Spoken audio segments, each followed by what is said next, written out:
আর কালারটা দেখো আচারের কতটা লোভনীয় হয়েছে। এই আচারটা খেতে দারুণ স্বাদ, স্বাদ তো গোটা বছর জুড়ে মুখে লেগে থাকবে। আর এত সুন্দর একটা ঘ্রাণ ছড়ায় বন্ধুরা, কি বলবো। চলে এসেছি প্রতিদিনের মতো নতুন একটা রেসিপি নিয়ে। বন্ধুরা আজকে এমন একটা দুর্দান্ত স্বাদের লোভনীয় টক ঝাল মিষ্টি আচার বানাবো বন্ধুরা। দেখা মাত্রই জিভে জল আসবে, আর স্বাদটা তো পুরো বছর ধরে মুখে লেগে থাকবে। আর এত সুন্দর একটা ঘ্রাণ আছে এই টক ঝাল আচারে বন্ধুরা। আর একটা সিক্রেট মশলা দিয়ে এই আচারটা বানাবো, খেতে কিন্তু দুর্দান্ত লাগে। দেখা মাত্রই সবারই জিভে কিন্তু জল আসতেই হবে বন্ধুরা, এতটাই লোভনীয় হয় এই আচারটা। শুরু থেকে শেষ পর্যন্ত আমাদের সঙ্গে থাকো, স্টেপ বাই স্টেপ দেখতে থাকো। চলো তাহলে রেসিপি ঝটপট শুরু করে দিই। তো বন্ধুরা দেখো, এইখানে এত স্বাদের লোভনীয় আচার বানানোর জন্য নিয়েছি কটা আমগুলো টাটকা একদম, আর জল দিয়ে আমি খুব সুন্দর করে ফ্রেশ করে ধুয়ে নিয়েছি প্রত্যেকটা আমি বন্ধুরা। তো এখন আমগুলোনের শব্দ খুশা ছিলে জল পাল্টে পাল্টে আমি খুব সুন্দর করে ধুয়ে নিয়েছি। আর আমটা কেটে নিয়েছি দেখো, এইভাবে একটু লম্বা লম্বা করে কেটে নিয়েছি সব। এইভাবে জল থেকে ধুয়ে আমি একটা সাইডে প্লেটে জল দিয়ে খুব ভালো করে ধুয়ে সাইডে সরে রেখে এখানে একটা প্লেট নিয়েছি। দেখো সিক্রেট একটা মশলা বানাবো, ঘরোয়া মশলা। এখানে শুকনো লঙ্কা, 1 চা চামচ গোটা জিরে, 1/2 চা চামচ গোটা ধনে বন্ধুরা। এখানে দিয়ে দেবো 3টে ছোট এলাচ, 1 চা চামচ দেখো বন্ধুরা 5 ফোড়ন নিয়েছি। এই মশলাটা দিতেই হবে আমের আচারে বন্ধুরা। বাড়িতে যে মশলাটা টক আচারের যে আমরা ব্যবহার করব, এই মশলার এতটা ঘ্রাণ আর এতটা স্বাদ হয়, টক ঝাল আচারটা খেতে কিন্তু দারুণ লাগে। আর বছর ধরে সংরক্ষণ করে রাখতে পারো। আর তেল ছাড়া এই আচারটা বানাবো বন্ধুরা, আমাদের সাথে থাকো। এই মশলাটা প্রথমে ভেজে নিব, তাও তোমাদের দেখাবো। লঙ্কাটা একটু আগে ভালো করে ভেজে নিত, শুকনো লঙ্কাটা সময় নিয়ে ভেজে নিয়েছি। আর এই যে এখানে শুকনো মশলাগুলো দিয়ে দিব।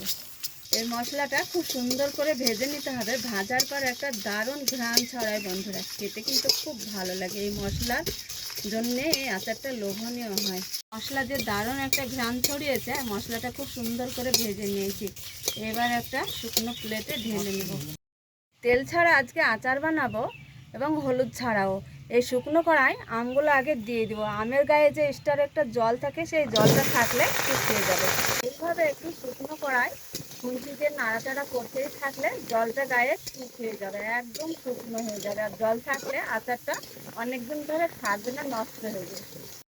তো বন্ধুরা দেখো, বেশ সময় নিয়ে আমি শুকনো কড়াই এইভাবে আমটাকে আগে গায়ের জলটাকে শুকিয়ে নিয়েছি। এইবার এইখানে দিয়ে দিব 1 কেজি আমে আমি 500 গ্রাম চিনি দিয়ে দেবো। মোট আগে প্রথমে দিয়ে দেবো 1 বাটি, মোট এইখানে 500 চিনি দিয়ে দিলাম বন্ধুরা। দেখো রস হয়েছে। এইখানে একটু লঙ্কা গুঁড়ো দিয়ে দিব, কেননা বলো তো, এটা দিলে কালারটা খুব সুন্দর হয়। ও স্বাদের জন্যে লবণটা বুঝে সুঝে দিতে হবে বন্ধুরা। সুন্দর করে মিশিয়ে নেব। দেখো এইখানে আমগুলা রসে একদম দেখো টসটসে হয়েছে, এই যে দেখো।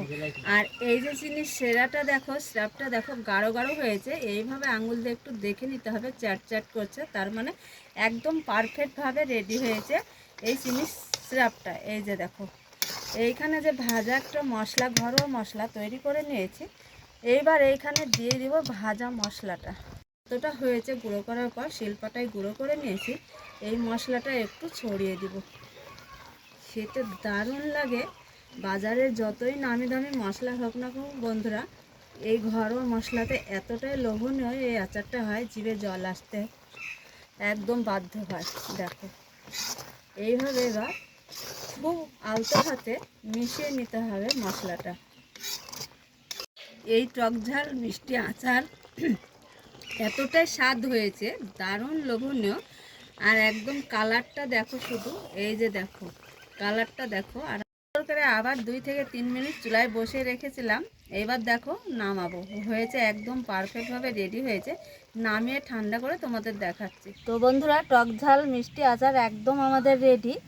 একদম অনুষ্ঠান বাড়ি বা হোটেল রেস্টুরেন্টে এরকম শেষ পাতে যদি একটু পাওয়া যায় আচার লোভনীয়, খেতে কিন্তু দারুণ লাগে।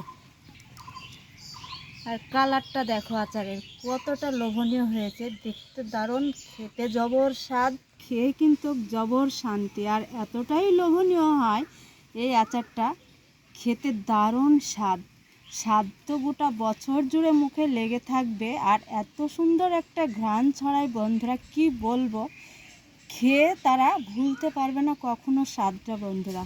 তো এইভাবে রেসিপি একটু তৈরি করে আম থাকতে খেয়ে দেখুন বন্ধুরা, যে কতটা লোভনীয় হয়। ঘরোয়া মশলা দিয়ে এইভাবে আচারটা বানালে দারুণ লাগে খেতে।